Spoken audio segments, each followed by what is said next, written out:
신약성경 요한계시록 20장 13절에서 15절까지입니다.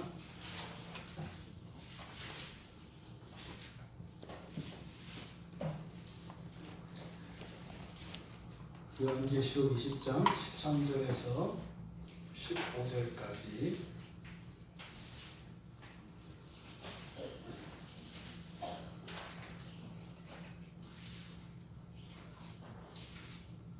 우리 같이 한 목소리로 함께 읽겠습니다. 바다가 그 가운데에서 죽은 자들을 내주고 또 사망과 음부도 그 가운데에서 죽은 자들을 내주매 각 사람이 자기의 행위대로 심판을 받고 사망과 음부도 불못에 던져지니 이것은 둘째 사망 곧 불못이라. 누구든지 생명책에 기록되지 못한 자는 불못에 던져지더라. 아멘. 우리는 이 세상의 마지막을 미리 보고 있습니다.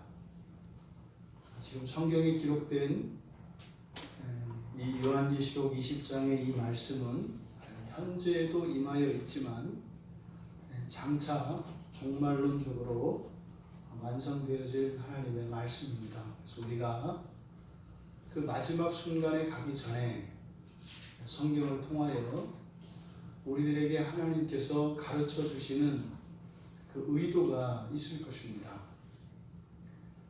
인생을 이렇게 살다 보면 10대, 20대, 30대, 40대를 거쳐서 쭉 살다 보면 이제 80이 되고 90이 된 어른들의 말씀을 들어보면 그렇게 인생이 급한 일도 없고 그렇게 인생이 대단할 것도 없다 라는 말씀들을 하십니다. 이해가 되는 거죠. 하지만 아직 알지 못하고 그런 일들에 맞닥뜨렸을 때 우리들은 너무나 쉽게 놀라기도 하고 좌절하기도 하고 또 무슨 엄청난 것을 얻은 양 그렇게 들뜨기도 합니다. 그런데 인생 한 80년, 90년 이렇게 사신 분들을 보면 차분히 가라앉는 것을 봅니다. 그래서 단순히 기력이 없어서가 아니라 지혜를 가지게 되기 때문입니다. 그렇게 혈기가 팔팔하던 분들도 그렇게 꺾인 듯 보이는 마치 능력을 잃어서 그렇게 맥을 못 추고 있는 것 같은 불쌍해 보이는 노인들로 보이지만 사실은 그분들의 안에서는 인생의 지혜가 빛나고 있는 겁니다. 그래서 오히려 그 젊은 날 힘있던 시대보다 더욱 힘있게 인생을 잘 운행하고 계신 거죠. 우리가 인생의 끝을 안다면 우리들의 삶이 훨씬 더 시행착오가 없는 실제적인 그리고 알찬 그런 인생이 될 수 있을 것입니다. 지금 우리가 지난주에 이어서 이 마지막 심판, 흔히 말하는 최후의 심판이라고 하는 이 종말에 일어나는 그 첫 창조와 재창조가 이제 갈리는 그 새벽의 미명과 같은 그때에 우리가 이제 와 있습니다. 근데 13절에서 이야기하는 그 바다 가운데 죽은 자들 그리고 사망과 음부 가운데 죽은 자들 지금 여기서 이야기하고 있는 것은 이전에 죽었던 사람들입니다. 죽었던 사람들을 다 일으켜서 그들에 대하여 심판을 한다는 내용입니다. 이 말씀이 우리들 모두에게 정말로 믿어질 수 있기를 바랍니다.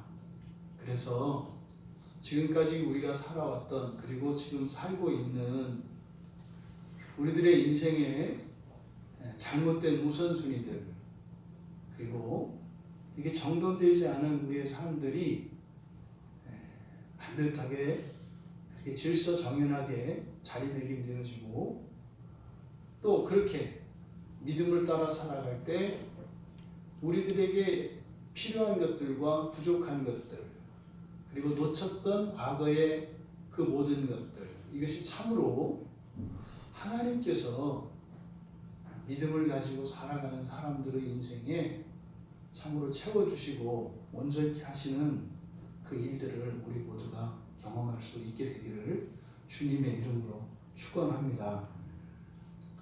바다 가운데 죽었던 자들, 바로 앞에 11절에 보면 땅과 하늘에 대한 이야기가 나왔습니다. 땅과 하늘이 마지막 날에 이 그 땅과 하늘은 지금 우리가 보고 있는, 그리고 우리가 밟고 있는 땅과 하늘, 성경에서는 첫 창조 세계라고 이야기를 합니다. 창세기에 성경을 맨 처음 시작되는 하나님의 창조 기사, 거기서 창조되었던 이 세상, 그 세상을 영역을 구분하는데 하늘과 땅과 바다로 구분을 합니다. 하늘이 있고, 크게 둘러 나누면 하늘이 있고 하늘 아래가 있습니다. 하늘은 사실 우리가 알 수 없습니다. 그리고 하늘 아래는 땅과 바다로 나뉘어 있습니다. 그런데 땅은 우리들이 살고 있는 곳이지만 이 바다는 사실상 우리가 다 알지 못하는 곳입니다. 이 종말의 사건을 보면 이때까지도 바닷속에 관한 모든 것을 우리가 알지 못하고 있는 것을 보게 됩니다. 사실상 하나님의 창조 영역인 하늘과 땅과 바다라고 하는 세 영역 가운데 이 하늘은 삼층천으로 되어 있어서 우리가 이런 로켓을 띄우고 인공위성을 날려서 허블 망원경으로 사진을 찍어오는 그 우주라고 이야기하는 이것을 2층천, 두 번째 하늘이라고 하고, 이렇게 비행기가 날고 구름이 떠다니고 새가 날아다니는 이 하늘을 첫 번째 하늘이라고 합니다. 근데 그 세 번째 하늘에 대해서는 우리가 접근할 수 없습니다.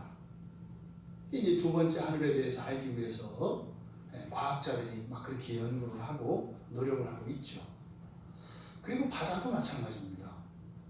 바다에 대해서도 끊임없이 우리가 연구를 하고, 하늘로는 우주까지 갈지 몰라도 하늘 아래에 있는 이 바다에는 아직 우리가 다 들어가지 못합니다.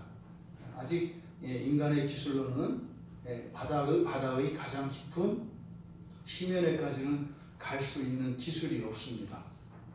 우리의 능력이 닿지 않습니다. 11절에서 하늘과 땅에 대해서 이야기를 했고, 지금 13절은 바다에 대해서 이야기를 해요. 그러니까 이 마지막 심판에 대해서 이야기하는데 죽은 자들에 대한 얘기입니다만, 하늘과 땅과 바다에 있는 모든 죽은 자들을 지금 염두에 두고 있는 것임을 우리가 알 수 있습니다. 여기에 지금 마지막 하나님이 창조 세계의 세 영역 가운데 마지막 영역인 바다, 이 바다는 성경에서 매우 특별한 의미를 갖습니다. 왜냐하면 성경에 나타난 인류의 역사를 이렇게 들여다보면 과거에 노아라고 하는 한 우리의 선조가 살았고, 노아가 살았던 그 시대에 사람이 더 이상 살아서는 안 되는, 사람이 살면 살수록 더 악해지고 죄를 지을 수밖에 없는, 그래서 사람이 사람을 해치고 사람이 자기 자신을 더럽히며 오히려 더욱 타락하게 되는, 그래서 죽는 것이 최선의 삶이 되는 그런 때가 있었습니다. 그때 하나님께서 하늘의 물과 땅의 샘들을 열어서 흔히 말하는 홍수 심판을 내리셔서 완전히 하늘 아래 세상을 다 심판하셨습니다. 이 땅에 말이죠. 그런데 그때 바다는 심판의 대상에서 제외됩니다. 맨 처음에 있었던 그 심판은 땅 위에 있는 생물들에 대한 심판이었습니다. 그러니까 지금 이 세상의 마지막 끝에, 즉 최후의 심판을 이야기하고 있는 이 대목에서 바다를 거론하는 것은 그때 맨 처음 첫 심판이었던 노아의 때에 그 바다를 심판하지 않았던 그것이 완전히 제외된 것이 아니라 늦춘 것인 걸 알게 됩니다. 정확한 연대를 우리가 측정할 수는 없습니다만 노아의 시대에 있었던 그 홍수로 이 지상에 있는 모든 것들을 쓸어버리고 그때 지상에 있는 생명체 가운데 하나님께서 구별하여 방주에 태우신 것을 제외하고는 모든 것을 다 죽이셨습니다. 그리고 바다 가운데 있는 것들에 대해서는 물로 심판했기 때문에 아직 심판이 일어나지 않았습니다. 근데 지금 여기에 이제 물 속에 있는 것들, 1차적으로는 사람을 우리가 염두에 두고 있습니다만 그 안에 있는 모든 생물들도 여기에는 포함된 것으로 이제 보아야 합니다. 또 이 바다라고 하는 것은 하나님이 창조하시고 사람들에게 다스리도록 하셨던 통치의 영역입니다. 사람이 다스려야 할 통치 영역입니다.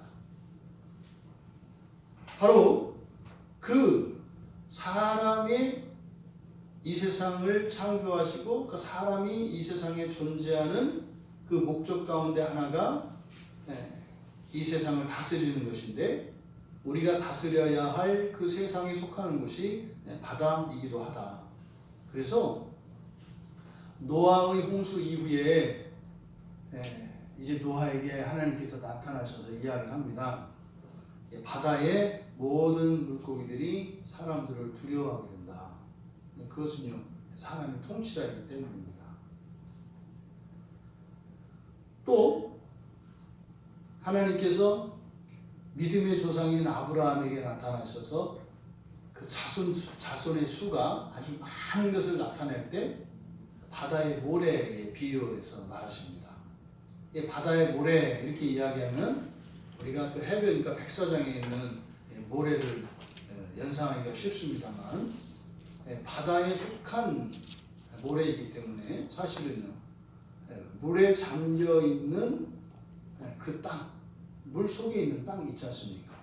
그 안에 있는 모든 그 흙을 말합니다. 그러니까 사실은 지구의 이 표면은 물로 덮여 있는 영역이 70%가 더 그렇게 된다면서요. 훨씬 더 많은 거죠. 그러니까 헤아릴 수 없이 많은 수를 나타낼 때 바다의 모래라고 이야기합니다. 그래서 창세기 41장 49절에서도 요셉이 7년 대풍년 때 이제 그 곡식을 막 거두어 들였다가 또 그것을 풀어주지 않습니까? 그때도 그 곡식이 아주 많다고 할 때, 헤아릴 수 없을 만큼 많다 이럴 때 그때도 바다의 모래에 빗대어서 얘기합니다. 우리들이 사용하는 수는 이 무진장입니다. 무진장. 이 무진장이 바로 그거든요. 원래는 황하강에 있는 그죠? 그 강가에 있는 모든 모래, 그게 무진장의 숫자랍니다. 어떻게 세웠는지 모르겠습니다만 만만치 않은 수죠. 무진장보다 더 큰 게 뭐예요? 바다의 모래예요. 바다의 모래. 이처럼 이 바다라고 하는 영역은 노아의 홍수 때 심판이 중단되었고 이제 마지막에 이제 심판이 일어나는 영역인데, 공교롭게도 이스라엘 백성들이 애굽 땅에서 노예로 있던 이스라엘 백성들을 구원하실 때 그들을 인도하신 길이 바닷길이에요. 꼭 바다로 오지 않으셔도 되잖아요. 그러니까 육지로 돌려서 이렇게 오실 수도 있단 말입니다. 얼마든지 홍해를 가르는 것보다 더 큰 지진을 일으키고, 아니면은 그냥 엄청난 얼음을 떨어뜨려서 가르고 이렇게 얼마든지 기적은 할 게 많아요. 그런데 특별히 여호와 하나님께서 이스라엘 백성들을 구원하실 때 바닷길로 인도하시더라고요. 바닷길로. 그러니까 마치 이 종말의 입장에서 볼 때는 그 바다 가운데 심판이 임할 것인데, 바다 사이에 그 길을 나서 그 바다 사이에 난 길을 따라 걷고 있는 그들은 그 심판에서 제외된 사람이죠. 그러니까 장차 종말에 일어날 그 바다의 심판에 대해서도 전혀 영향을 받지 않는 이들이 하나님의 백성들이에요. 그러니까 단순히 이스라엘 백성들이 홍해를 가르고 지나올 때 그 하나님의 이적뿐만 아니라 이 종말에 와서 보니까 또 이런 의미가 있더라. 하나님의 백성들은 이미 예수 그리스도를 믿는 그 순간 마지막 이 바다에 대한 그때 첫 심판에서 첫 재앙에서 심판하지 않으셨던 그 바다에서도 심판에서 제외되는 것이 그리스도를 믿는 사람들이구나 라고 하는 것을 역으로 우리가 이해할 수, 생각해낼 수 있습니다.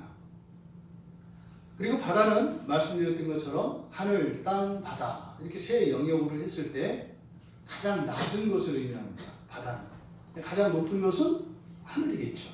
가장 높은 것은 하늘이고 가장 낮은 것은 이제 바다입니다. 그런데요, 이게 바다가 가장 낮은 곳이라는 점에서 우리가 지금 종말을 보고 있으니까 마태복음 11장 23절에 보면 가장 높은 곳을 하늘이라고 해요. 높은 곳을. 낮은 곳은 어디예요? 바다잖아요. 근데 거기서 뭐라고 이야기하냐면 음부라고 해요. 음부. 그러니까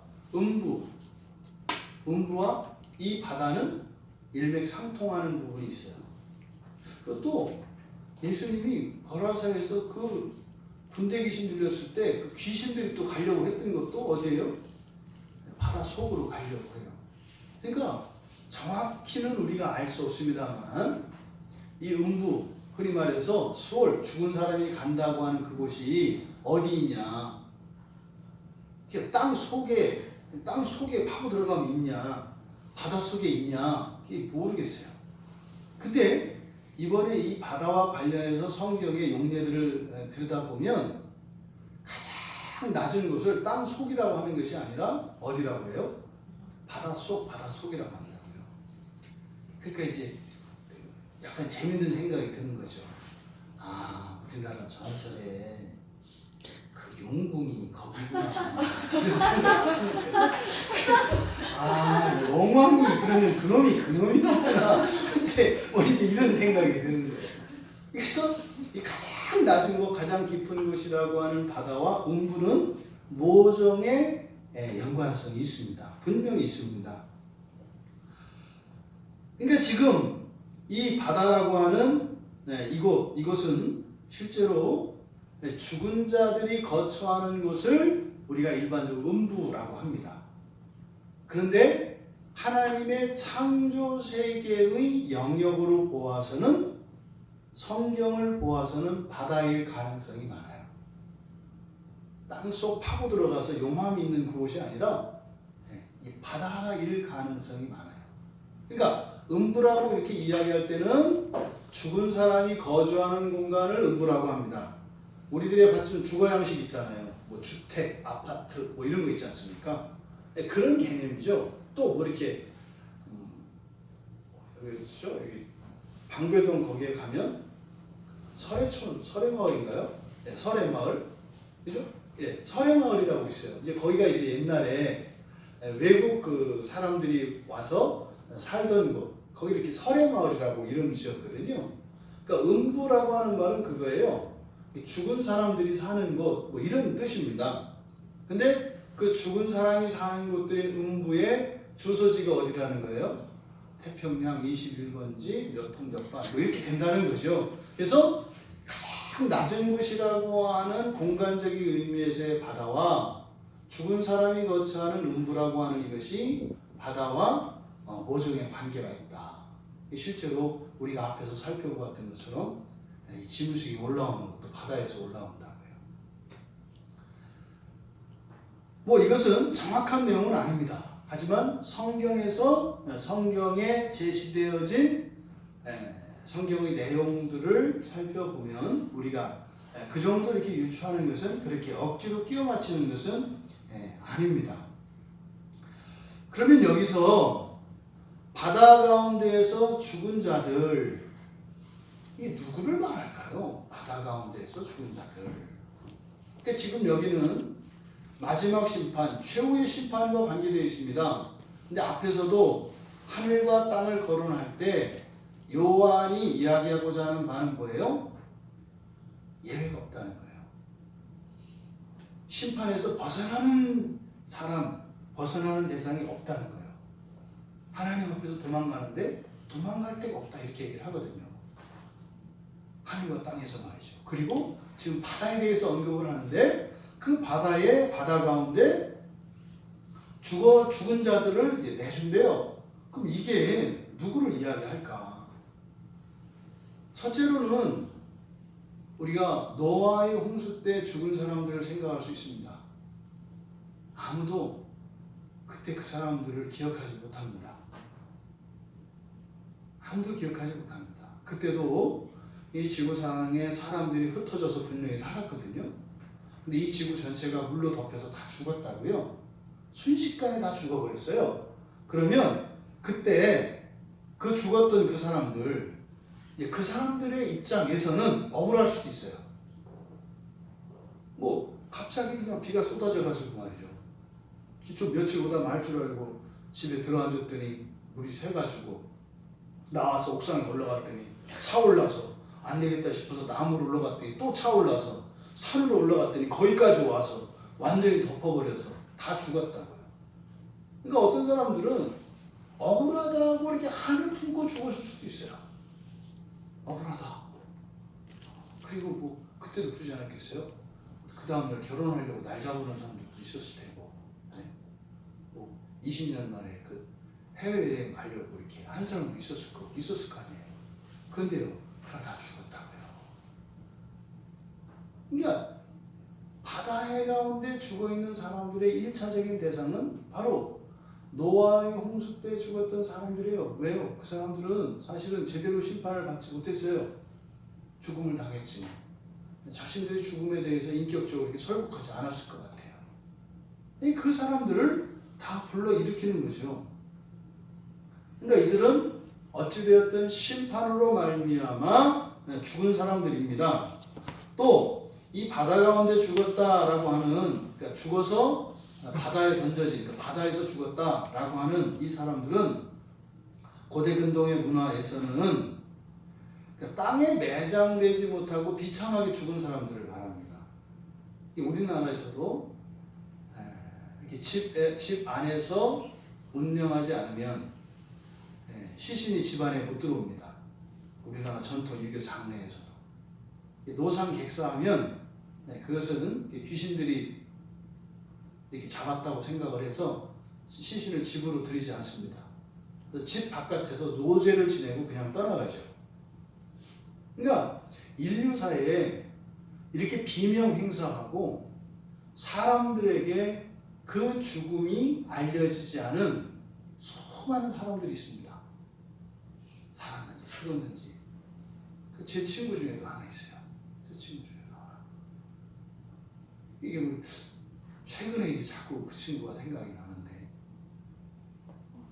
이게 정말 뭐 전혀 의외의 친구였는데 찾지 못했습니다 아직. 근데 그렇게 그 죽음이 베일에 가려져 있는 수많은 사람들이 있습니다. 전 세계 그런 곳에 말이죠. 근데 여기서 지금 바다 가운데 죽은 사람들이라고 하는 것은 바로 그런 사람들이에요. 그런 모든 사람들을 지금 모든 사람들의 죽음이 어떻다는 거예요? 다 드러난다는 겁니다. 그 사람들의 인생이 다 드러난다는 겁니다. 마을에도 들어오지 못하고 마을 주변에서 겉돌며 그렇게 사람들에게 쫓겨다니며 살던, 그래서 이름 석자도 가지지 못하고 그들의 삶에 대해서는 아무도 기억하지 못했던 이런 정말 사람답지 못하게 살았던 이 모든 사람들의 죽음까지도 낱낱이 다 드러난다는 겁니다. 이게 지금 바다 가운데서 죽었던 자들이 의미하는 바입니다. 역사적으로 또 사회적으로 또 여러 가지 이유에 있어서 그들의 삶이 드러나지 않은 사람들. 하지만 여기에는 아까 홍수 심판을 이야기했기 때문에 하나님의 심판으로, 그러니까 그런 죽음들에 대해서는 심판적인 색채가 강합니다. 사람이 태어나고 죽는 일은 가벼운 일이 아닙니다. 근데 이렇게 알려지지 않는 죽음을 죽는다라고 하는 것은 굉장히 이거는 사실은 하나님의 징계적인 성격이 같습니다. 그래서 사람의 가장 큰 행복 중에 하나가 잘 죽는 겁니다. 잘 죽는 겁니다. 아름답게 말이죠. 영광스러운 죽음, 이것은 우리 인생의 계획 가운데 꼭 있어야 하는 겁니다. 늘 우리는 그래서 거룩하고 깨끗한 죽음을 준비할 수 있어야죠. 제가 죽어서 묻혔는데 제 영정 앞에 와서 사람들이 와서 혀를 쩌쩌쩌 굴리면서 뭐 이런 인생이라면 너무나 비참한 인생 아니겠습니까? 그리워하고 애도하는, 그리고 그 고인의 삶을 기리며 그 유지를 받들어 무엇인가 우리에게 도움이 되었던 그 어떤 그 아름다운 그 삶의 열매들이 있어야 하지 않겠습니까? 여러분들의 죽음은 이렇게 익명의 죽음이거나 이런 베일에 쌓인 죽음, 아무에게도 알려지지 않는 이런 죽음이 아니라 모두에게 알려지고, 그리고 참으로 그 하나님 나라로 들려 올려지는 그 축하를 받으며 그렇게 하나님 앞에 예배가 드려지는 가운데 우리의 죽음이 그렇게 장식될 수 있기를 바랍니다. 근데 지금 여기 바다 가운데 죽었던 자들은 그렇지 않은 사람들입니다. 마지막 심판에는요, 그렇게 기억도 못하는 사소한 모든 사람들까지도 다 일으킨다는 겁니다. 그 다음에 사망과 음부 가운데 죽은 자들, 이 사망과 음부는 세트로 움직입니다. 같이 짝으로 이 요한계시록에서는 사망과 음부가 같이 움직입니다. 그래서 이것은 의인화시켜서 마치 사망과 음부가 어떤 권세를 가지기도 하고 그 권세를 행사하는 것처럼 나타나기도 하고, 또 앞서 말씀드렸던 것처럼 이렇게 어떤 공간적인 의미를 가지기도 합니다. 그럼 여기서 사망과 음부라고 하는 것은 뭐냐? 먼저 이 사망이라고 하는 것, 이 사망, 죽음인데요. 이것은 육체적인 죽음 또는 영적인 죽음 모두를 의미합니다. 그러니까 성경에서는 그렇게 얘기해요. 하나님을 믿지 않는 사람들, 이 사람들을 영적으로 죽었다 이렇게 얘기합니다. 또 육체가 죽은 사람들, 이 사람들도 죽었다 이렇게 이야기합니다. 그러니까 이 죽음은 육체가 죽었거나 또 영적으로 하나님과 관계없는 사람들을 죽었다 이렇게 이야기합니다. 그래서 죽음을 의미해요. 근데 또 이 사망이라고 하는 것은 그 죽음의 권세, 그런 능력, 힘, 이것도 사망이라고 합니다. 인격화시켜서 말이죠. 그러니까 죽일 수 있는 힘. 사실은 이것은 영적인 존재인 천사들과 매우 관계가 깊습니다. 그러니까 죽일 수 있는, 사람을 죽일 수 있는 권세, 힘을 가진 존재들을 사망이라고도 이야기를 합니다. 그렇죠? 천사에게는 사람의 육체를 죽일 수 있는 능력이 있다 없다? 있다. 그런 권세도 있다. 물론 그는 천사들이 자의적으로 할 수는 없어요. 하나님 허락하에서. 그러니까 그럴 땐 뭐겠어요? 하나님의 심판으로 죽을 자를 하나님께서 그들에게 내주셔서 그들로 하여금 죽게 하는 거예요. 그러니까 죽는 사람은 억울할 거 없어요. 하나님한테 주거나 천사한테 주거나 죽는 건 마찬가지니까. 근데 하나님이 귀신들한테 내주는 것은 그 귀신들을 심판하기 위해서 내주십니다. 무슨 말인지 아세요? 하나님이 죽이실 자들을 천사로 하여금 죽이게 한다고요. 왜? 지들이 죽이고 싶대요. 그럼 뭐 마음대로 해라 한다고요. 그걸 죽이고 나서 어떻게 해요? 네가 사람 죽였지? 너도 죽어. 그렇게 한다고요. 이게 이제 하나님의 섭리예요. 그러니까 이 사망이 나타내는 바는 바로 죽음을 의미하기도 하고 죽일 수 있는 어떤 힘과 권력을 가진 어떤 존재도 사망이라고 이야기한다. 성경에서. 또 음부라고 하는 이 음부는요, 원래 이 하데스라고 하는 요 말 자체가 앞에 하가 알파거든요. 없는 이런 뜻이에요. 그래서 이렇게 포도스 보다 이런 거거든요. 그러니까 두 단어가 합쳐진 건데 우리가 음부라고 번역하는 이 하데스라고 하는 말은 볼 수 없는 것 이런 뜻이에요. 눈으로 볼 수 없는 것 이런 뜻입니다. 그러니까 보이지 않는 곳이라는 의미예요. 그럼 여러분 보세요.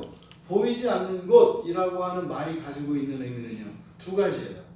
하나, 그 장소, 그 공간이 실제하죠. 그러니까 이름이 있잖아요. 하데스라고. 그런데 볼 수는 없어요. 그러니까 볼 수 없는 비가시성과 그리고 어떤 장소라고 하는 공간성을 가지고 있어요. 그러니까 이게 이제 음부라고 하는 곳입니다. 근데 앞에서 이야기했던 이 사막은 보통 이제 죽음을 이야기하는데 죽음을 색깔로 이야기할 때는 검정으로 이야기합니다. 그래서 여기서 사망과 음부 이랬을 때 이거를 이제 묶어서 계시록에서만 사용하는 용어인데 사망과 음부 이렇게 하면 그러니까 어떤 장소인데 죽은 사람들이 거하는 장소 여기를 뭐라고 해요? 사망과 음부라고 합니다. 요한계시록 1장 18절에 보면 주님께서 그 사망과 음부의 열쇠를 가지고 있다 얘기를 해요. 그러면 열쇠가 있다는 것은 문이 있다는 거고 문이 있다는 것은 안과 밖이 있다는 거잖아요. 공간성이 있다고요. 그래서 사망과 음부라고 하는 것은 실제합니다. 어딘지는 정확히 몰라요. 하지만 지금까지 이 세상을 살았던 모든 사람들이 육체는 죽어서 땅에 묻히고 심지어는 불에 태워져서 화장되었을지 몰라도 그들은 살아있다고 성경은 얘기합니다. 그들이 지금도 살아있어요. 생각을 합니다. 여러분, 죽음은 끝이 아니에요. 여기서 우리 짚고 넘어가야 될 거. 화장은 안 되는 겁니다. 그래서 화장은 절대로 안 되는 거예요. 기독교인은. 이 화장 문화가 이 외놈들이 우리나라 들여온 거라고요. 화장은 이 육신을 이렇게 악하고 더러운 것으로 보는 거거든요. 성경에서 사람의 육신은 거룩하다 그랬어요. 사람의 육신은 죽어도 거룩합니다. 절대 화장은 안 되는 거예요. 죽었다고? 끝났다고 생각하지 마세요. 이 다음에 뺨 맞을지 몰라요. 너 왜 그때 나 태웠어? 이럴 수 있다고요. 기독교인들은 절대로 화장하면 안 됩니다. 우리 교회 대원칙이에요. 그죠? 다른 사람 얘기 듣지 마세요. 성경에서 화장하는 게 없어요. 굉장히 나쁜 거예요. 굉장히 약한 겁니다. 오늘 그 새벽에 7계명 관련해가지고 우리가 그 가정 그리고 혼인제도에 대해서 이야기를 했는데 이 사람의 육체 사람이 얼마나 소중한 존재인지 몰라요. 여러분. 이 몸도 너무너무 소중한 거예요. 함부로 이렇게 하면 안 된다고요. 죽어도 소 1억 마리보다 죽은 사람의 시신도 귀한 거예요. 절대로 함부로 하면 안 됩니다. 그래서 사람이 죽어서 몸이 비록 땅에 묻히고 썩어서 진토가 되고 없어졌다 할지라도 그 사람은 살아있어요.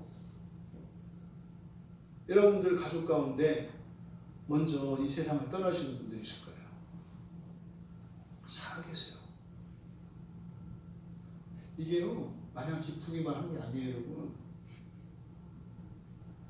더 힘들어져요. 어떻게 살아계실까? 그것에 대해서 지금 여기서 이야기하고 있거든요. 살아있는데 우리처럼 우리도 사는 형편이 다 다르잖아요. 산다고 사는 게 아니잖아요. 죽어도 마찬가지라는 거예요. 죽어도 그냥 죽으면 끝 이게 아니라는 거예요. 죽어도 극명하게 대조되는 삶의 존재 방식이 있다고 이 최후의 심판에서 이야기하고 있다고요. 우리가 육체의 목숨을 끊고 이렇게 한다고 해서 인생이 아니요. 모르고 사람들이 그 마귀가 그렇게 하는 거예요. 마치 그렇게 하면 무슨 끝이냐. 근데요. 사실은 죽음 이후에는 죽음 이전에 있었던 것들이 수백, 수천, 수만, 수억 배로 증폭됩니다. 무슨 말이에요? 기쁨도 수억 배로 증폭됩니다. 고통도 수억 배로 증폭됩니다. 정말 여러분 인생이 너무나 기뻐서 나는 인생의 기쁨 자체예요. 그래서 기쁨을 수억 배로 증폭시키고 싶어요. 이런 사람이면 지금 가셔도 돼요. 근데 아직까지 내 인생 안에는 슬픔도 있고 어려움도 있고 고통도 있어요. 그럼 아직 가시면 안 돼요. 왜요? 그 고통이 수십억 배로 증폭됩니다. 이거를 죽음 뒤에, 육체적인 죽음 뒤에 있는 세상을 모르니까 겁도 없이 목매고 겁도 없이 이렇게 한단 말이죠. 그러니까 무식하면 용감하다. 그래, 무모한 거지. 죽음 뒤에 세상이 있습니다. 근데 지금 이 사망과 엄부라고 하는 것은 바로 뭐예요? 죽은 사람들이 거주하는 공간이에요. 근데 그 거주하는 공간에도 확연한 대비가 있다고요. 이 세상을 사는 것처럼, 이 세상에 낮과 밤이 있는 것처럼, 우리가 기쁠 때가 있고 슬플 때가 있는 것처럼, 행복하고 고통스러울 때가 있는 것처럼, 그 죽음, 육체적 죽음 너머의 세계에도 확연한 대조가 있다는 것을 가르쳐 줍니다. 근데 그때 가서는요, 돌이킬 수가 없어요. 그건 확정되는 겁니다. 다만 살아있는 동안은 바꿀 수 있습니다. 살아있는 동안 바꿀 수 있습니다. 그러니까 내가 살아 숨쉬는 동안은 내 인생을 바꿀 수 있어요. 지난 수요일 날 병원 전도를 하다가 어떤 60대 후반에 설교를 보내드리기로 했는데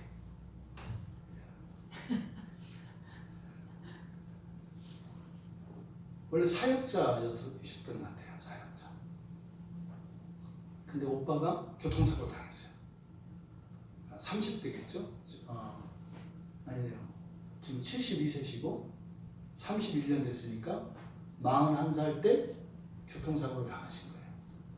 그런데 뇌를 심각하게 다쳐서 전신불수가 됐고, 그리고 이제 뇌 수술이 굉장히 심할 정도로 생명만 유지하고 있는 정도이신 것 같아요. 그래서 언어 기능이나 이런 건 조금 있으신데 거의 이제 사실 어린아이 정도의 그런 어떤 지적인 능력을 가지고 계신 것 같아요. 그러니까 그 오빠를 누군가가 돌봐야 되는데 돌아가면서 처음에 했겠죠. 너희들이. 그런데 그 한계가 있잖아요. 그래서 그 중에 사역자였던 큰딸이죠. 이분이 보니까 동생이더라고요. 누나인 줄 알았더니 동생인데 큰딸이에요. 큰 오빠가 이제 이렇게 된 거고, 그 큰 여동생이 자신의 인생을 오빠를 위해서 내놓은 겁니다. 그래서 사역도 내려놓고, 그리고 그 오빠를 돌보느라고 지금 온몸이 만신창이가 됐더라고요. 근데 낫지도 않았는데 퇴원을 했어요. 그냥 혼자 또 이 오빠가 몸을 거동하지 못하는 채 있기 때문에 제가 이제 그 가정을 방문하기로 했어요. 근데 우리 교회에서 어쨌든 이렇게 좀 어려운 가정들이나 뭔가를 좀 했으면 좋겠다, 이렇게 돕는 일을 했으면 좋겠다 하는 어느 집사님이 있었어요. 작년 말부터 제가 이제 기다리라고 있었거든요. 교회적으로 같이 하자고. 근데 이제 오늘 전화 통화가 돼서 아마 우리 교회와 그 가정을 아마 우리 교회로 하나님께서 인도해 주신 것 같아요. 같이 이제 아마 이렇게 한 가족처럼 우리가 이제 앞으로 지내게 될 것인데, 이제 아침마다 요양보호사가 와서 이제 남자분이니까 목을 시켜드리고 이렇게 하는 것 같아요. 근데 두 분이서 하시는 거예요. 오빠를 떠나지도 못하고 30년 이상을 한 여인이 자기 인생을 다 바쳐서 그렇게 오빠와 간병하면서 살았어요. 근데 이분이 그 구원에 대한 소망과 나를 구원하신 예수 그리스도에 대한 그 은혜와 그 하나님의 은혜와 사랑에 대한 감사가 여전히 있는 거예요. 여전히. 그러니까 지금 여기서 사신 지도 지금 몇 년 되셨는데 어디 사는지 몰라요. 밖에 나가본 적이 없어서. 그 집만 알아요, 집만. 집만 알고 그 앞에 슈퍼만 왔다 갔다 하고 혼자 둘 수 없으니까 오빠를. 그러니까 하루 이틀도 이렇게 시간을, 개인적인 시간도 보내지 못하시는 것 같아요. 여러분한테 제가 그 말씀을 드리는 이유는, 여러분 인생 40년을 살다가 뜻하지 않게 교통사고를 당해서 30년을 이렇게 정말로 사람 같지 않은, 오히려 다른 사람들에게 짐이 되는 인생을 30년을 살았어요. 이분이. 그런 인생이 의미가 있을까요? 없을까요? 있어요. 이게 종말에 가서 보면 어마어마한 의미가 있다고요. 종말에 가서 보면. 이 세상 사는 걸 보면 그분 스스로 나름대로 뭐 목숨 끊고 싶고 이런 적이 있었을 수도 있어요. 충분히. 근데 종말에 가서 보면 구짝이라도 이렇게 살아있는 것이 엄청난 의미라는 것을 알게 돼요. 근데 살아있는 것 자체가 의미는 아니죠. 그것을 기회로 삼아야죠.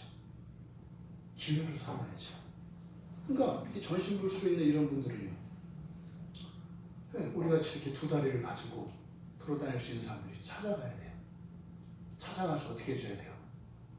복음을 전하고 그리스도를 전해서 죽음 뒤에 있는 그 영원한 그 세상을, 정말 이 인생은 비참한 인생을 살았지만 그때는 오히려 이 세상에서 비참하게 살았기 때문에 그것으로 인해서 더 영광스러운 삶을 살 수 있도록 도와줘야죠. 이런 일이 되게 보람찬 일 아니겠어요? 그런 일에 우리들이 쓰임받을 수 있다면 참으로 영광스러운 것입니다. 여러분, 분명히 죽은 사람들이 거하는 처소가 있고 또 거기는 완전한 이 극명한 대비가 있다고 하는 사실을 오늘 성경은 우리에게 가르쳐 줍니다. 그래서 이 사망과 음부라고 하는 것은 죽는 사람들이 거하는 처소, 첫째로는. 그 다음에 단지 이런 장소적인 그 죽은 사람들이 거하는 처소로만 쓰이는 것이 아니라 앞서 말씀드렸던 것처럼 이 사망과 음부라는 것이 의인화되어져서 이렇게 죽이고 살리는, 또 심지어는 죽은 사람들에게 어떤 권세를 행사할 수 있는 그런 존재들로도 쓰입니다. 그래서 계시록 6장 8절에 보면 우리가 앞에서 살펴보았던 것처럼 네 번째 인이 떨어졌을 때, 그때 사망과 음부가 땅에 있는 4분의 1의 사람들, 땅의 4분의 1을 죽일 수 있는 권세를 얻었다 그래요. 그래가지고 그때 검과 흉년과 사망과 이런 땅의 짐승들을 죽이는 일이 일어납니다. 이게 엄청난 일이 일어난다. 그러니까 그것은요, 분명히 영적인 존재인 천사들을 이야기하는 것이 틀림없어요. 그러니까 이 사망과 음부라고 하는 그 또 다른 의미는 그렇게 생사예탈권을 쥐고 있고 또 죽은 자들에게 권세를 행사하는 이런 존재들이라고 하는 두 가지 의미를 갖는다. 그래서 여기서 사망과 음부도 그 가운데서 죽은 자들을 내준다.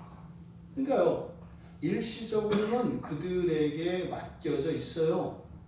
마치 간수장처럼. 또 그들이 와서 죽일 수도 있어요. 그런데 그 모든 것들이 다 어떻게 해요? 철회된다는 거죠. 주어졌던 그런 권세들이 다 철회된다고요.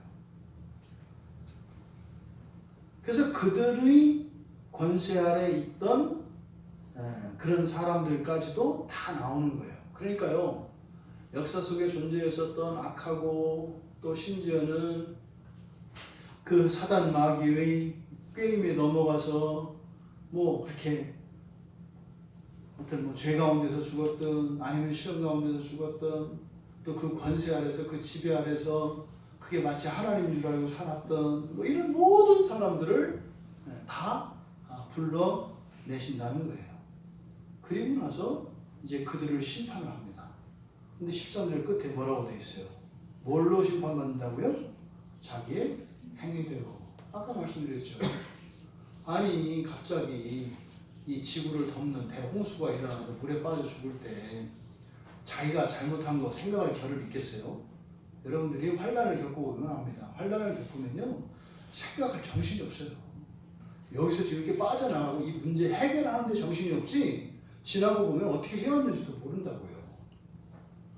근데 그게 끝이 아니라는 거예요.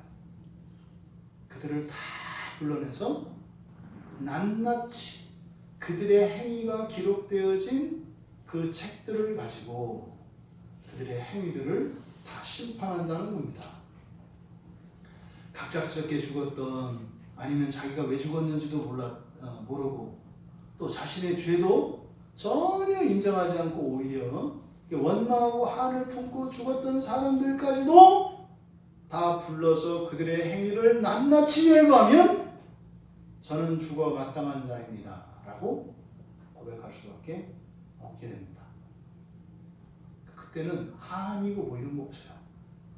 미심쩍고 이런 것도 없어요. 낱낱이 아주 명확하게 논리적으로 딱 들어맞습니다.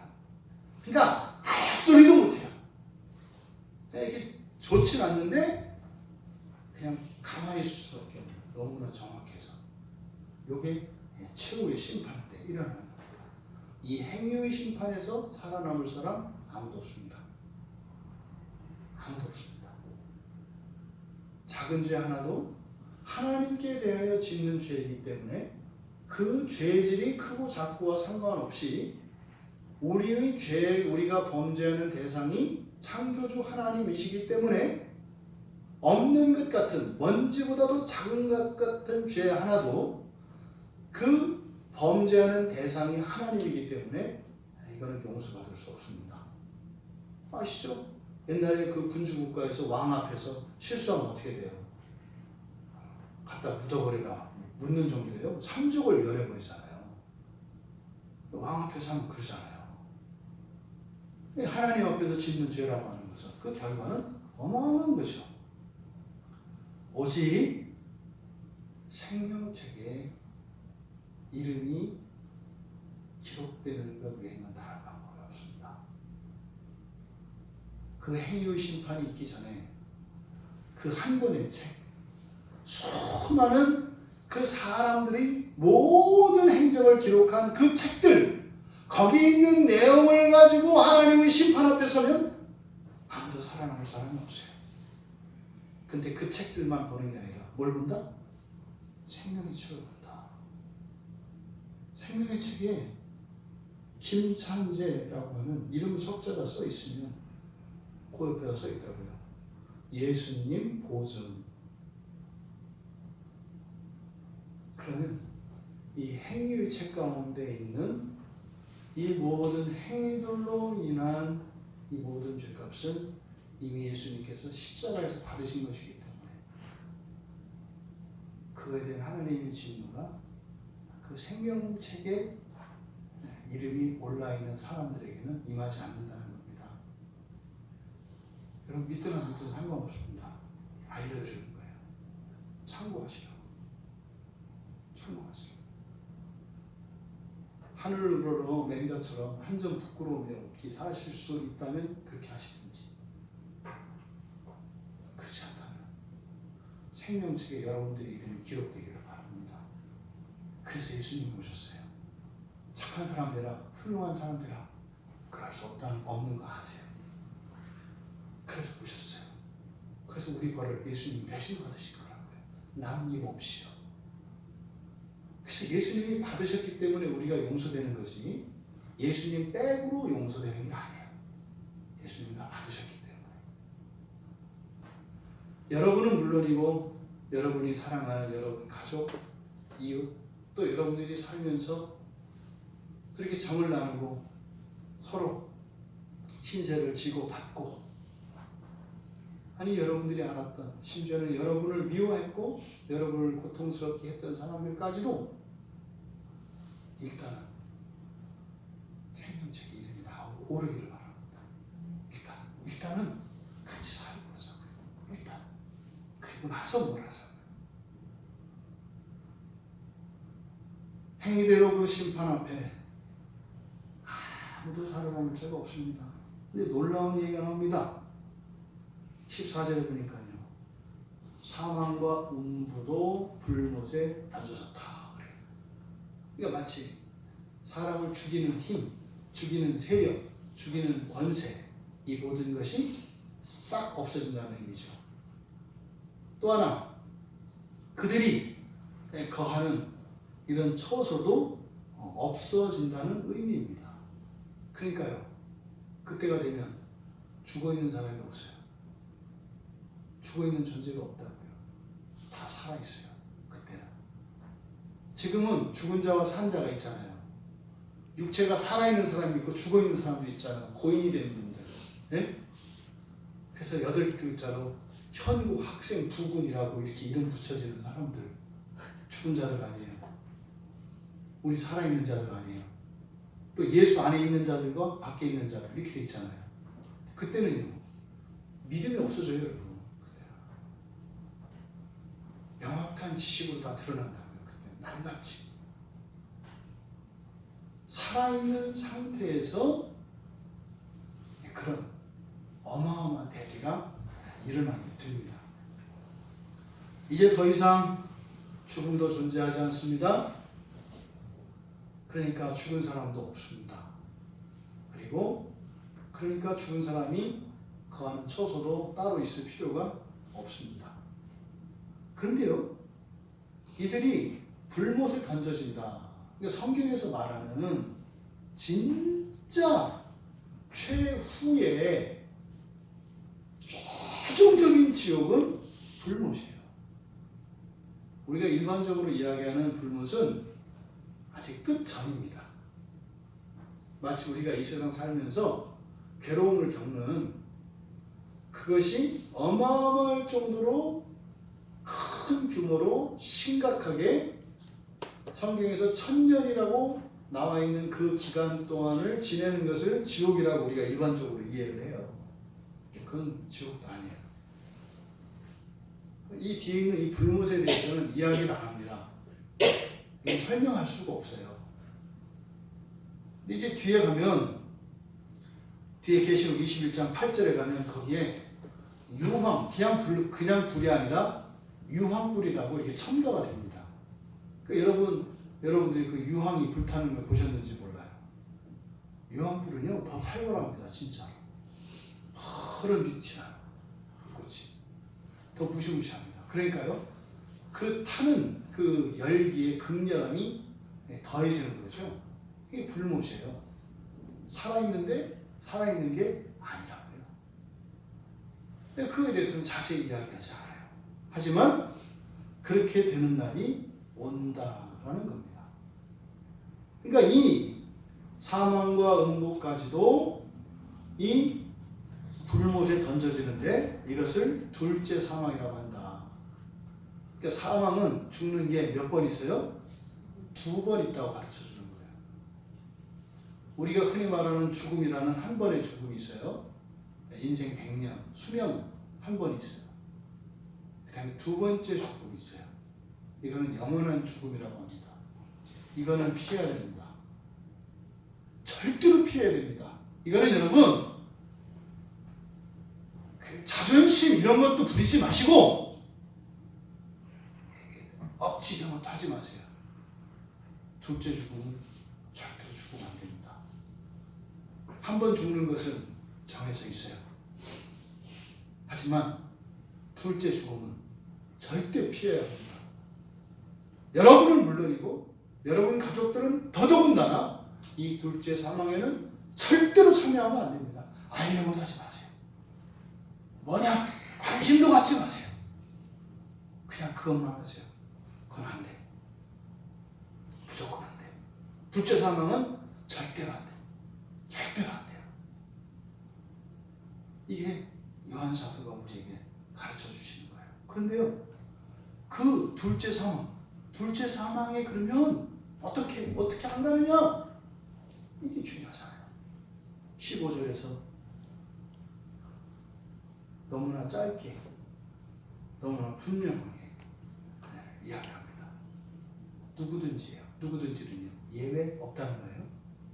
해보세요. 생명책에 기록되지 못한 누구든지. 그건 뭐겠어요? 여러분들이 알고 있는 존경받을 만한 인류의 역사 속에서 성인의 반열에 올랐다고 하는 사람들까지, 또 여러분이 살면서 만났던 정말 성인 군자와 같았던, 정말 속도 없이 좋았던 그런 모든 사람들을 포함을 하는 거예요. 조건은 딱 하나예요. 뭐예요? 생명책에 기록되지 못하면. 그러면 여러분, 이 생명책에 기록되지 못한다면 둘째 사망에 이르게 되고 불못에 던져진다고 합니다. 그러니까 뭔지는 모르겠지만 우리가 이 둘째 사망의 그런 성격은 우리가 알 수 있어요. 왜요? 앞에서 이 사망과 음부의 권세, 또 우리가 성경에서 나오는 죽음이 나타내는 의미, 이런 것들을 가지고 둘째 사망의 특징이 뭔지는 우리가 알 수 있어요.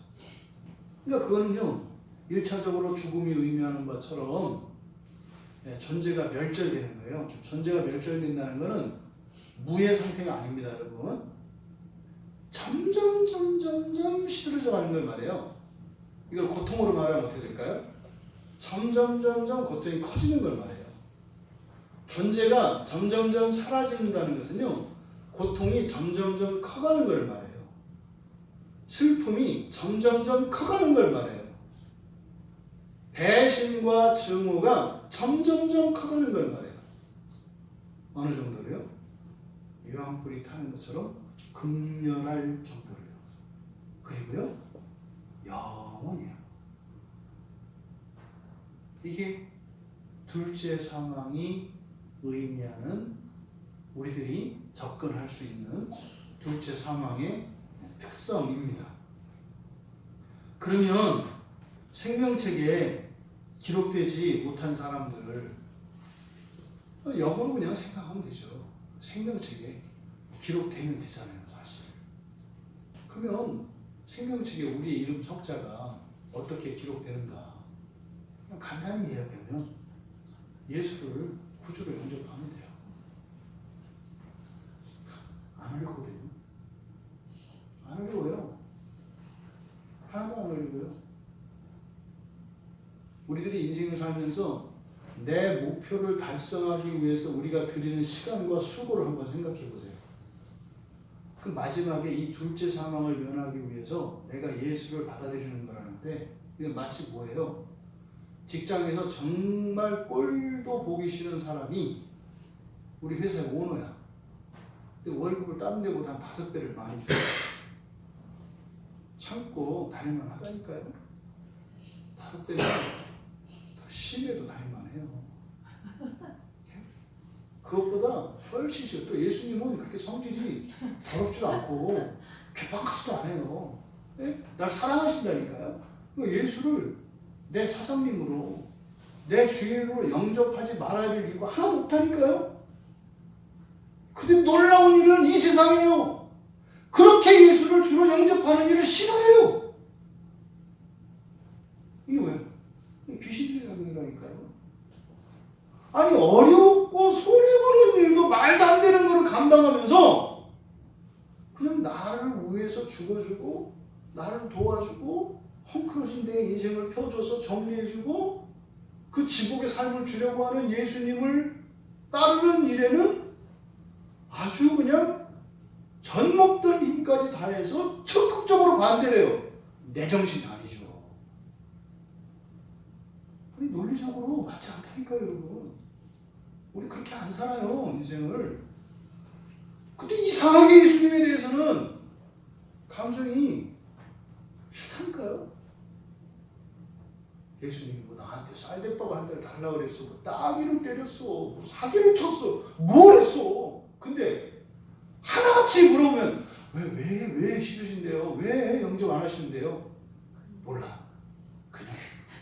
그게 뭐야? 인생을 몰라서 살고 그냥 살아? 이거는 그 미운 4살 때 하는 얘기지. 밥 먹자. 싫어. 어디 가자. 싫어. 왜? 싫어. 이거는 아니 번듯하게 공부하고 그냥 바깥에서 인정받는 사람들이 예수님 얘기하면 싫어. 싫어. 이게 21년이지. 이게 뭐예요 이게. 자기 정신 아니잖아요. 자기 말 아니라니까요. 여러분 절대 둘째 사회에 가면 안 됩니다. 거기 안 가는 거죠. 교회 열심히 다니고 뭐 많이 하고 예수 믿으면 돼요. 예수 믿는다는 게 뭐예요? 예수님이 나에게 새로운 인생 주실 거 믿고 내가 지금까지 살아왔던 그렇게 주름진 것 같은 내 과거의 모든 인생들을 깨끗하게 말끔하게 정리해주고 새롭게 주실 거라는 거 믿고 기다리고 소망을 따라 살아가는 거 예수 믿는 거예요. 예수 믿고 생명책에 그 이름이 다 기록되는 여러분들 되시기 바랍니다. 그래서 생명책에 기록되지 못한 사람들은 예수를 그리스도로 믿지 않는 사람들이에요. 나를 구원할 뿐이라고 믿지 않는 거예요. 자기가 자기 인생을 구원할 힘도 없어. 찾아봐요. 예수님이 당신을 구원하십니다. 아니래요. 그럼 예수 말고 다른 거 구원할 뭐가 있긴 있으세요? 없대요.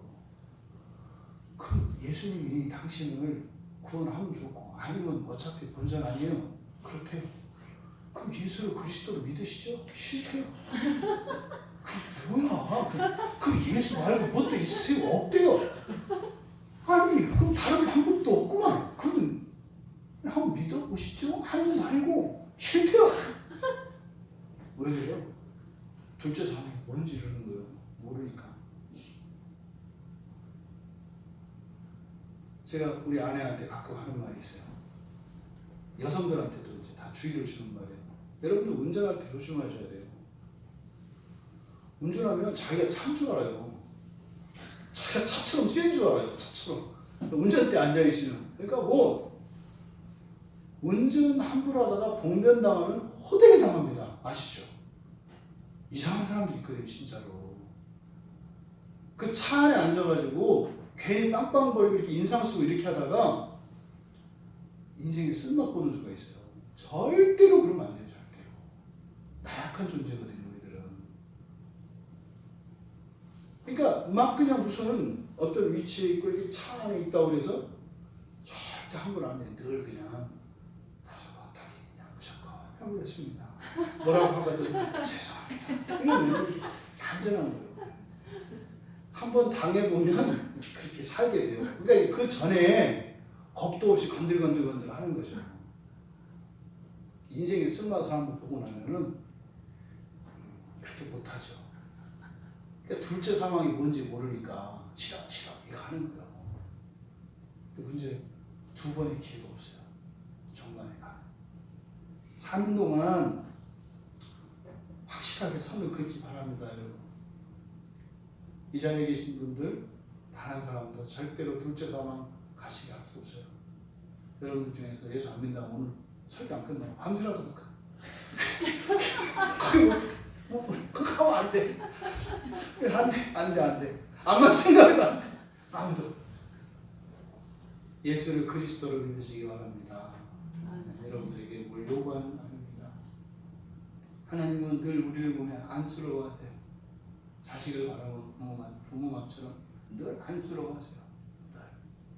뭐 하나 더 챙겨주시려고 하고 어떻게 해서든 조금이든 좀 편안한 일로 갖게 하려고 하시고 늘 그러세요. 예수님을 그냥 그리스도로 영접하세요. 주님께 맡기세요. 주님께서. 그리고 주님이 나를 새롭게 하실 그 일을 기대하세요. 이걸 소망이라고 합니다. 힘들겠지만 답답하겠지만 조금만 참으세요. 네? 조금만 참으세요. 그러면요 내가 의심할 수 없는 인정하지 않을 수 없는 확실한 증거를 보여주세요. 보여주세요. 그리고 더 큰 믿음을 가지기 위해서 나만 그리스도로 인해서 유익을 누리는 것이 아니라 나를 통해서 우리 가족들, 부모, 형제, 친척, 친구들까지 구원하시려고 하는 그 하나님의 선하신 의도가 있어요. 예수를 그리스도로 영접하는 우리 모두들 되기 바랍니다. 그리고 예수를 하나님의 아들이라고 시인하지 않는 사람들, 이 사람들이 생명책에 기록되지 않는다 그래요. 하나님의 아들로 시인하지 않는다는 것은 예수님이 하나님이라는 것을 믿지 않는 사람들이라는 뜻이에요. 얼마나 놀라우냐면요, 우리나라에요 한 30년에서 40년 전까지 신학을 하셨던 목사님들조차도 예수님이 하나님이라는 사실을 모르고 계시는 분들이 많았어요. 그래서 예수님이 하나님이라고 그러면 이단이라고 하는 분들이 있었어요. 예수는 아들이고 하나님은 아버지지 어떻게 예수가 하나님이라고, 이 천하의 호랑말 것 같으라고 어디 자식이 아버지한테. 그러니까 하나님과 예수님을 사람의 아버지 아들 관계로 이렇게 종속된 관계로 이렇게 잘못 아시는 분들이 있어요. 성경에서 예수는 하나님의 아들이다 할 때 우리 인간관계에서의 부자관계를 말하는 게 아니에요. 인간관계에서 부자관계는 아들은 아버지에게 복종해야죠. 그렇잖아요. 종속되어 있다고요. 물을 마실 때 누구 먼저 마셔야 돼요? 아버지 먼저 마셔요. 자식이 먼저 마셔요. 이건 불효자예요. 근데 예수님과 하나님은 그런 사이가 아니에요. 영광과 권능이 동등하세요. 근데 다만 그렇게 다르게 우리가 다른 인격을 가지고 계세요. 그래서 똑같은 하나님이시라고요. 그래서 예수님이 하나님이시라는 것. 그러니까 예수님이 하나님이시라는 것은요, 사실은 바꿔 말하면 뭐예요? 이 마지막에 심판주가 예수님이라는 거고요. 내 모든 죄를 다 대속해 주신 구세주라는 거고요. 이 세상을 창조하신 창조주라는 거예요. 이거를 하나님의 아들이라고 말을 하는 거예요. 그러니까 예수 믿으면 다 된다. 예수만 믿으면 된다. 이 얘기를 예수님은 하나님의 아들입니다. 이렇게 얘기하는 거예요. 예수를 믿고 또 뭘 해야 된다. 이러면 이것은 예수를 하나님의 아들이라고 시인하지 않는 것입니다. 예수를 하나님의 아들이라고 시인하는 사람은 생명책에 그 이름이 기록되었다라고 성경은 우리들에게 말씀합니다. 뒤에 21절 계시록 21장 8절에 보면 구체적으로 그 둘째 사망인 그 불과 유황으로 타는 곳에 던져지는 사람들이 열거리 있어요. 두려워하는 자들, 믿지 아니하는 자들, 흉악한 자들, 살인자들, 음행하는 자들, 점술가들, 우상 숭배자들, 거짓말하는 모든 자들. 이게 뭐야? 조금 전에 얘기하고 틀리죠? 조금 전에 예수가 믿다 그러더니 거짓말하면 안 되고, 우상 숭배하면 안 되고, 점치면 안 되고, 음행해도 안 되고, 뭐 사귀는 내가 안 하니까 괜찮고, 흉은 안 해도 악하니까 걸릴 거 믿지 않는 거는 믿으라 해서 믿긴 했는데 안 믿는 것도 있어서 또 걸리는 것 같고, 두려워하는 자들 여전히 두려우니까 뭐야? 그냥 믿으면 된다 하더니 사기네. 네, 우리의 믿음은 완전한 믿음은 아닙니다. 이런 것들이 있는데 이것을 아무런 문제의식도 가지지 않는 사람들이에요. 점집에 다니면서 편안해. 다음 달 이 집에 다시 올 것이 기대가 돼.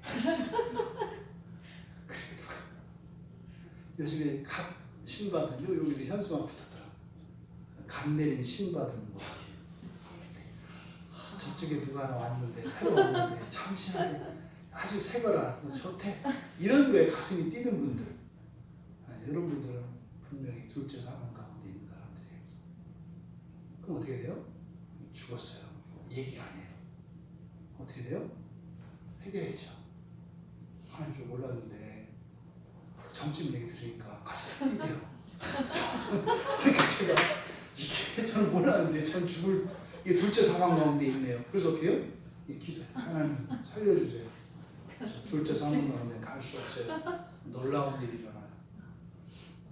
기도 가운데요. 일어나. 네가 미쳤구나. 네가 미쳤구나. 나와요. 눈물도 나오고 가슴도 아프고 과거에 했던 짓이 그게 뭔지 깨닫게 하세요. 회개하게 하신다고요.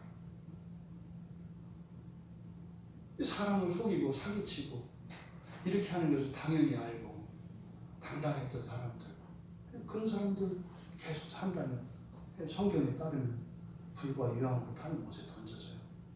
이 거짓말은 굉장히 큰 거거든요. 왜냐하면 하나님을 농락하는 거거든요. 하나님 뻔히 보고 있는데 거기서 거짓말하는 거니까 하나님 농락하는 거예요. 아시죠? 보통 부모님들이 자식을 심하게 야단칠 때 있어요. 거짓말한 걸 확실히 알고 있는데 확실히 거짓말이 아니라고 계속 할 때, 주전자 끓는 주전자 뚜껑 열리다 뚜껑 열리고 그때 어떻게 하면 자수하고 팍 엎드리면 돼요. 아버지 내가 미쳤어요. 내가 죽을 놈이에요. 막 하면 됐어 이렇게 하는 거예요. 근데 거기 대고 막 세우고 무슨 증거가 있다고 그러니까 이러면 둘째 상황. 혹시 그런 사람이거든 또 교회 와서 하나님 아까는 내가 아버지 앞에서 그러긴 했는데 하나님 앞에서 내가 미쳤어. 내가 미쳤지. 둘째 상황을 몰라서. 그럼 어떻게 돼요? 네 목을 꺾고 둘째 상황에 안 들어가는 게 낫겠냐, 이렇게 목 빳빳해가지고 둘째 상황에 들어가는 게 낫겠냐 이렇게 물어보신다. 제 목도 문제르시고 제 허리도 문제르시고 제 다리도 문제르세요. 그때 둘째 상황에 안 가게 해주세요. 이렇게 되는 거예요. 내 마음이 바뀌어요. 지금 21장 8절에서 열거되어 있는 이것은 사실은요, 마지막 우리들을 위한 보험과 같은 거예요. 한 번 더 점검하라는 거예요. 그리고 이런 일들이 끊임없이 일어나요. 사는 동안. 그래서 어떻게 돼요? 안전책으로. 끝까지 우리의 마음을 잘 살펴서 이렇게 생명책에 내가 예수를 분명히 믿긴 믿어. 근데 마치 생명책에 없는 자와 같은 그런 죄성이 내 안에서 역사하고자 할 때, 이것은 사실은 이 천년기에 있어서의 지옥을 방불하는 삶에 대한 준비예요. 사실 이런 회개를 통해서 둘째 사망에서 면하는 정도가 아니라 첫째 부활에 참여할 수 있도록 하고자 하는 것이죠. 여러분, 이 최후의 심판에 대한 내용을 요한이 이렇게 기록해서 우리에게 주시는 목적이 뭐겠어요? 예수 그리스도와 함께 첫째 부활의 영광에 참여하라는 겁니다. 네? 여러분 스스로를 이 말씀 갖다가 심판하라는 게 아니라 지금부터 어떤 인생으로 살아가라? 첫째 부활을 향해서 예수님과 함께 부활해서 정말 왕으로서 존귀한 삶을 천년을 살 수 있대요. 예? 우리들의 무엇과 상관없이 지금 이 순간부터 내가 예수를 믿고 믿음을 따라 주님의 말씀대로 회개하고 하나님을 따라서 살고자 하면 첫째 부활에 참여할 수 있다는 거예요. 진짜로 한 나라의 왕이 돼서 말이죠. 완전한 나라에서 말이죠. 왕으로의 삶이 있다는 거예요. 그것 때문에 기록한 겁니다. 그리고요, 이렇게 첫째 부활의 영광에 참여하지 못하는 거, 나는 욕심이 없어서, 난 숫기가 없어서 못 다스려. 나는 다스림 맞는 게 아니야. 이 얘기 하는 게 아니야. 이게 그냥 뭐 안 해도 되는 이런 게 아니야. 그거 아니면 어떻게 된다는 거예요? 끔찍한 운명이 있다는 거예요. 부디 지상에 사는 동안 여러분들의 인생의 목적이 그 천년의 왕국의 영광에 참여하기 위한 삶이 되시길 바랍니다. 결단코 마지막 심판 때에 서지 않는 삶이 되기를 바랍니다. 이거는 예수를 믿으나 안 믿으나 똑같아요. 신자나 불신자나 다 첫째 부활에 참여하기를 원해요. 그리고요, 마지막 심판에는 가지 말아야 해요. 근데요, 마지막 심판에 가지 않는 거나 첫째 부활에 참여하는 거나 길은 한 가지예요. 뭐예요? 예수 믿는 거예요. 예수 제대로 믿는 거예요. 오늘 교회 안에 사는 사람도 있어요. 첫째 부활에는 참여하지 못하지만 또 둘째 그 죽음에 참여하지 않는, 무슨 말인지 아시죠? 둘째 사망에는 안 가. 근데 첫째 부활에 참여하지 못해서 어떻게 해요? 둘째 사망 이후에 일어날 그 일들과 유사한 그 일들을 천년의 기간 동안 겪을 운명에 처해 있는 그리스도인들이 많다고요. 우리 교회에 이런 분 있으면 안 돼요. 단 한 번도. 단 한 번도. 첫째 부활의 영광을 위하여 살아가는 우리 모두 되시기 바랍니다. 예수 믿을 만한 거예요. 믿을 만한 거예요. 믿어야 충분한 이유가 있어요. 부디 이 종말의 준비뿐만 아니라 또 하나님께서는 분명히 이 세상 가운데 우리를 소금과 빛으로 부르셨거든요. 여러분들이 예수님 때문에 아주 그냥 행복해서, 네? 좋아서 아주 죽고 못 사는 그런 인생을 예수님은 꼭 살게 하시려고 해요. 어떤 환경 속에서도 아주 그냥 예수님 때문에 아주 얼굴이 이렇게 있게 되는, 네? 그런 인생을 예수님은 꼭 살게 하시려고 해요. 그 인생 다 사시는 여러분들 모두 되시기 바랍니다. 특별히 우리 집사님 가정이 이렇게 주님 앞에 나오셨는데 마귀의 허리가 부러진 줄 믿습니다. 그동안 애쓰셨어요. 먼 길을 오신 겁니다. 먼 길. 우리가 모르는 많은 일들이 있었을 거예요. 어쩌면 오늘 이 시간으로부터 여러분 가정은 다른 인생의 시작이 됩니다. 하지만 여러분, 시기하는 존재가 있어요. 시기하는 존재가 이기시고 끝까지 승리하시고, 정말 주님 없이 내 힘으로 그렇게 죽을 힘을 다하고 살았던 그 인생과 예수를 의지하고 설렁설렁 살아가는 인생이 훨씬 더 낫다고 하는 것을 우리 모두가 누릴 수 있게 되길 바랍니다. 그래서 그냥 예수 좋다고 말할 수 없는, 그래서 여러분들 좋아하는 여러분들을 보고 맨날 그냥 입 벌리고 계신 우리 예수님, 그렇게 살아가는 우리 모두 되기를 주님의 이름으로 축원합니다. 마지막 심판은 겁주고 협박하려고 하는 게 아니에요. 뭐예요? 그리스도 앞으로 나오라는 것입니다. 그리고 이 마지막 심판 이후에 있게 될, 또 그 전에 있는 천년기에서의 그 환란 때 있을 그런 어려움들이 우리 현재의 삶 속에 들어와 있어요. 아픔과 슬픔으로. 그럼 이 종말의 구원을 얻는다면 현재의 삶에서도 구원이 있거든요. 그래서 현재의 삶 속에서도, 그리고 첫째 부활의 영광에 참여, 둘째 사망은 영원히 떠나버린 복된 성도들 다 되시기를 주님의 이름으로 다시 한번 축원합니다. 잠깐 기도합니다. 하나님, 저 자신뿐만 아니라 우리 가족, 우리 친척, 그리고 내가 인생을 살면서 사랑했던 사람들, 나를 도와주고 나를 예뻐해주고 나를 기뻐해줬던 사람들, 심지어는 내가 미워했던 사람들까지도 둘째 사망에는 아무도 이르지 않게 해주십시오. 정말 제가 인생을 살면서 옷깃을 스쳤던 사람들조차도 저로 인해서 둘째 사망에는 가지 않게 해주십시오.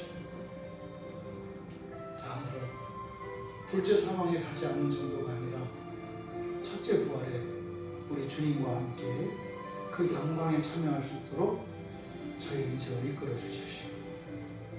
또 종말에만 그렇게 부활의 인생, 그 첫째 부활의 영광이 아니라 지금 내가 살고 있는 오늘, 지금까지 살았던 과거, 바꾸어 주시는 하나님의 구원의 은혜를 주십시오.